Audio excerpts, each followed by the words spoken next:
दोस्तों, आज हम बात करेंगे उस व्यक्ति की जिसने अपराध की दुनिया को हिलाकर रख दिया था। एक ऐसा नाम जो आज भी सबके दिलों में खौफ पैदा करता है, पाब्लो एस्कोबार। नमस्ते दोस्तों, स्वागत है आपका हमारे चैनल पर। आज हम जानेंगे पाब्लो एस्कोबार की कहानी, जिसने अपने आप को एक साधारण परिवार से निकालकर दुनिया के सबसे बड़े ड्रग लॉर्ड के रूप में जाना जाता है। तो चलिए शुरू करते हैं। पाब्लो एस्कोबार का जन्म 1 दिसंबर 1941 को कोलंबिया के रियो नेग्रो नाम के छोटे से गांव में हुआ था। रियो नेग्रो एंटियोकिया डिपार्टमेंट में लोकेटेड है और यह इलाका अपनी प्राकृतिक सुंदरता और पहाड़ियों के लिए जाना जाता है। लेकिन उस समय कोलंबिया गरीबी और स्ट्रगल से जूझ रहा था। पाब्लो के पिता अबेल डी जीसस दार्बो गविरिया एक किसान थे और उनकी मां हिमिल्डा गविरिया एक स्कूल टीचर थीं। पर उनका परिवार आर्थिक तंगी में जीवन व्यतीत कर रहा था। पाब्लो के बचपन के दिनों में ही उनके अंदर एक अदम्य साहस और घमंड उबलने लगी थी। गरीब परिवार से आने के बावजूद पाब्लो के सपने बहुत बड़े थे। बचपन से ही उन्होंने अपने आसपास के लोगों की गरीबी को देखा और महसूस किया कि केवल धन ही उन्हें इस संघर्षमय जीवन से मुक्त कर सकता है। वह अक्सर अपने दोस्तों के साथ छोटी मोटी चोरी किया करते थे और यह उनके आपराधिक करियर की पहली झलक थी।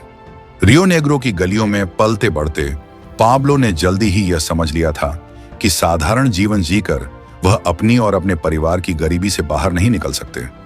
उन्हें मालूम था कि पैसे के बिना दुनिया में कुछ भी संभव नहीं है और यह सोच उनके दिल और दिमाग में गहराई से बैठ गई थी। स्कूल के दिनों में भी पाब्लो ने अपने साथियों के बीच एक नेता की तरह व्यवहार करते थे। वह अपने दोस्तों के साथ मिलकर छोटी मोटी स्मगलिंग, नकली लॉटरी टिकट बेचना और लोकल बाजार में चोरी करना शुरू कर चुके थे। इन छोटे छोटे अपराधों ने पाब्लो को सिखाया कि जोखिम उठाने और कानून को नजरअंदाज करने से ही वह अपनी सक्सेस को पूरा कर सकते हैं। 1970 के दशक में कोलंबिया के हालात और भी खराब हो गए थे। आर्थिक समस्याएं बढ़ रही थीं और भ्रष्टाचार अपने चरम पर था। ऐसे माहौल में पाब्लो ने एक बड़ा जोखिम उठाने का निर्णय लिया। उन्होंने ड्रग स्मगलिंग के धंधे में कदम रखा, जिसने उनकी जिंदगी को हमेशा के लिए बदल दिया। वह जानते थे कि यह रास्ता आसान नहीं होगा, लेकिन उनके पास कोई और ऑप्शन भी नहीं था। 1970 के अंत और 1980 के शुरुआत में पाब्लो एस्कोबार का मेडेलिन कार्टेल इतना विशाल हो गया था कि उन्होंने वर्ल्ड कोकीन व्यापार का लगभग 80% कंट्रोल कर लिया था। यह इनक्रेडिबल आंकड़ा उनकी ताकत और नेटवर्क की गहराई को दर्शाता है।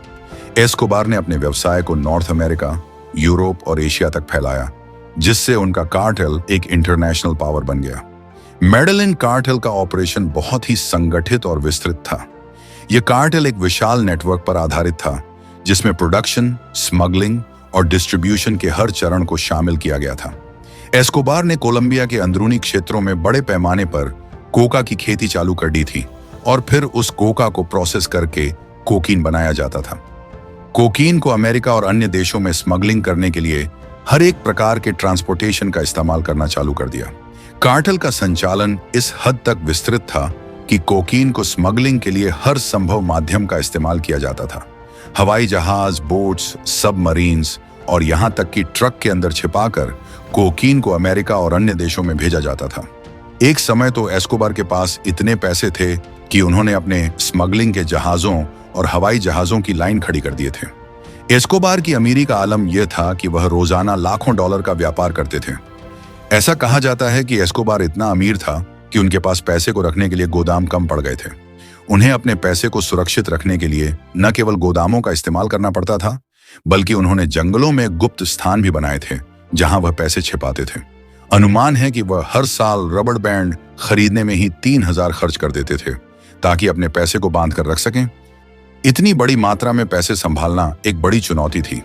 एस्कोबार ने अपने पैसे को सुरक्षित रखने के लिए अलग अलग तरीकों का सहारा लिया। उन्होंने अपने पैसे को जमीन में गाड़कर छिपाया, जंगलों में गुप्त गुफाएं बनाई और यहां तक कि नदियों के किनारे पर भी पैसे छुपाई। यह भी कहा जाता है कि उनके पास इतने पैसे थे कि हर साल लगभग 10% पैसे चूहों द्वारा खा ली जाती थी या खराब हो जाती थी। फिर भी उनकी संपत्ति पर इसका कोई खास असर नहीं पड़ता था। एस्कोबार की संपत्ति का अंदाजा लगाना मुश्किल है, लेकिन यह कहा जाता है कि उनके कार्टेल की कुल संपत्ति अरबों डॉलर में थी। फोर्ब्स मैगजीन ने 1989 में एस्कोबार को दुनिया के सबसे अमीर व्यक्तियों की लिस्ट में शामिल किया था। उनकी कुल संपत्ति उस समय लगभग 30 मिलियन बिलियन थी। इतनी दौलत होने के बावजूद एस्कोबार ने अपनी संपत्ति का प्रदर्शन करने में कोई कसर नहीं छोड़ी। उन्होंने मेडेलिन में एक विशाल संपत्ति बनाई जिसे हासिएंडा नेपोल्स कहा जाता था।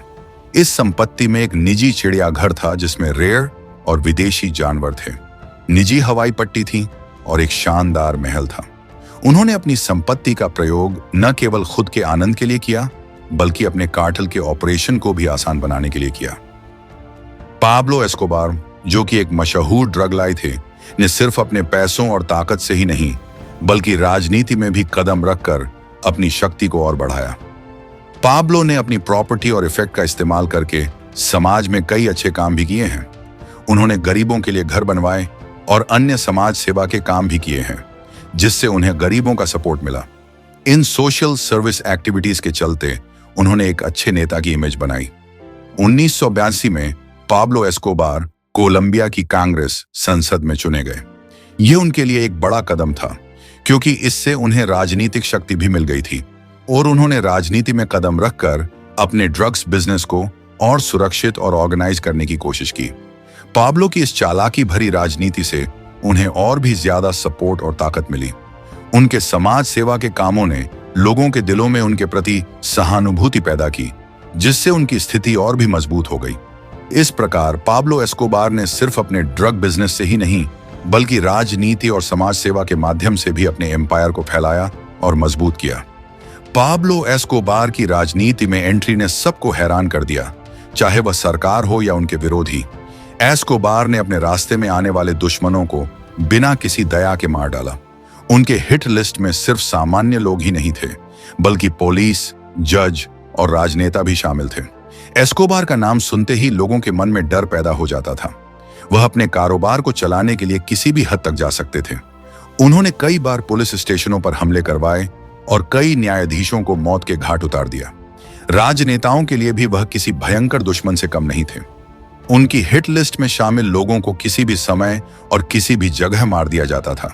पाब्लो एस्कोबार ने अपने गुंडों के जरिए इन लोगों को मौत के घाट उतारने का सिलसिला जारी रखा, जिससे सरकार और विरोधी दोनों ही उनके खौफ से कांपने लगे। उनका ये बेरहम एटीट्यूड उनके दुश्मनों को साफ संदेश देता था कि उनके रास्ते में आने वाला कोई भी व्यक्ति सुरक्षित नहीं है। पाब्लो एस्कोबार, जो एक बदनाम ड्रग माफिया था, उसकी शक्ति और बर्बरता के कारण कोलंबिया की सरकार और अमेरिका दोनों ही उससे निपटने के लिए एकजुट हो गए थे।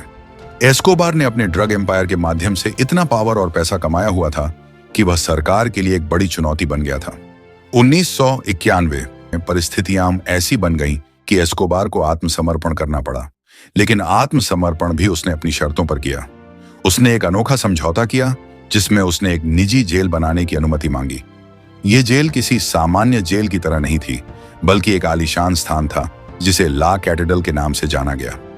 ला कैथेड्रल एक किले की तरह था जिसमें सभी प्रकार की सुविधाएं मौजूद थीं। इसमें एक फुटबॉल ग्राउंड, बार, डांस फ्लोर, जकूजी बाथरूम और यहां तक कि एक वाटरफॉल भी था। इस जेल में एस्कोबार को पूरी स्वतंत्रता थी और उसने यहां अपनी एक्टिविटीज को जारी रखा। वह यहां से भी अपने ड्रग को ऑपरेटेड कर रहा था और अपने दुश्मनों को ठिकाने लगा रहा था। 1992 कोलंबिया सरकार ने महसूस किया कि पाब्लो एस्कोबार ला कैथेड्रल नाम अपनी निजी जेल से भी अपनी क्रिमिनल एक्टिविटीज को जारी रख रहा था। इसीलिए उन्होंने फैसला किया कि एस्कोबार को एक और सुरक्षित और कड़ी निगरानी वाली जेल में ट्रांसफर करना चाहिए। जब सरकार ने एस्कोबार को ला कैथेड्रल से बाहर निकालकर दूसरी जेल में ले जाने की कोशिश की, तो एस्कोबार ने इसे अपने लिए एक बड़ा खतरा माना। वह जानता था कि दूसरी जेल में उसे इतनी आजादी और सुविधाएं नहीं मिलेंगी और वहां से वह अपने बिजनेस को भी सही तरीके से ऑपरेटेड नहीं कर पाएगा। इस खतरे को भांपते हुए एस्कोबार ने अपनी योजना बनाई और भागने का फैसला किया। फिर एक दिन जब सरकार ने एस्कोबार को स्थानांतरित करने के लिए कदम उठाया, तो एस्कोबार अपनी चालाकी और अपने वफादार अनुयायियों की मदद से फरार हो गया। इस घटना ने कोलंबिया सरकार और पूरे देश को हिलाकर रख दिया। एस्कोबार के फरार होने के बाद कोलंबिया की सरकार और अमेरिका ने उसे पकड़ने के लिए अपनी सारी ताकत और रिसोर्सेज झोंक दी। उन्होंने स्पेसिफिक पुलिस बल, सेना और खुफिया एजेंसियों की मदद से एस्कोबार की तलाश शुरू की। एस्कोबार की अरेस्ट के लिए उन्होंने देश भर में कई बड़े ऑपरेशंस चलाए। सरकार ने एस्कोबार के ठिकानों, उसके फॉलोअर्स और उसके व्यापार के विभिन्न ठिकानों पर छापे मारे। इस अभियान के दौरान कई एनकाउंटर हुई और एस्कोबार के कई साथी मारे गए या गिरफ्तार किए गए। यह दौर बहुत ही तनावपूर्ण और खतरनाक था, जिसमें आम जनता भी बहुत प्रभावित हुई। सरकार ने जनता से भी सहयोग की अपील की और एस्कोबार की जानकारी देने वालों को बड़े इनाम की घोषणा की। इस तरह एस्कोबार को पकड़ने के लिए एक बड़ा अभियान छेड़ दिया गया, जिसमें कोलंबिया की सरकार और अमेरिका की तमाम एजेंसियां एक साथ जुट गईं। 2 दिसंबर 1993 को कोलंबिया की पुलिस ने एक बड़ी सफलता हासिल की। महीनों की खोज और अभियानों के बाद उन्होंने आखिरकार पाब्लो एस्कोबार को मेडेलिन शहर में ट्रैक कर लिया। एस्कोबार को पकड़ने के लिए पुलिस ने अपनी सारी ताकत और खुफिया जानकारी का इस्तेमाल किया था। जब पुलिस ने एस्कोबार का ठिकाना पता लगाया तो उन्होंने तुरंत कार्रवाई की। यह एक खतरनाक इनकाउंटर थी, जिसमें दोनों पक्षों के बीच गोलियों की बौछार हुई। एस्कोबार ने भी पूरी कोशिश की कि वह किसी तरह बचकर निकल जाए, लेकिन इस बार भाग्य उसके साथ नहीं था। आखिरकार पुलिस ने एस्कोबार को मार गिराया। एस्कोबार की मौत ने कोलंबिया में एक नई उम्मीद जगाई। उसकी तनाशही और आपराधिक गतिविधियों से देश को लंबे समय से मुक्ति चाहिए थी। एस्कोबार की मौत से कोलंबिया के लोगों को राहत मिली और उन्हें लगा कि अब वे अपने देश में शांति और सुरक्षा की ओर बढ़ सकेंगे। हालांकि एस्कोबार की कहानी कोलंबिया के इतिहास में एक काले चैप्टर के रूप में जानी जाती है। उसकी क्रिमिनल एक्टिविटीज ने न केवल कोलंबिया बल्कि पूरी दुनिया को हिलाकर रख दिया था। दोस्तों, याद रखिए, जिंदगी में हर चीज चुनाव पर निर्भर है और अगर कभी खुद को किसी मुश्किल में हो तो सोचिए पाब्लो क्या करता और फिर उसका बिल्कुल उल्टा करें। कौन जानता है, दुनिया शायद और भी मीठी होती।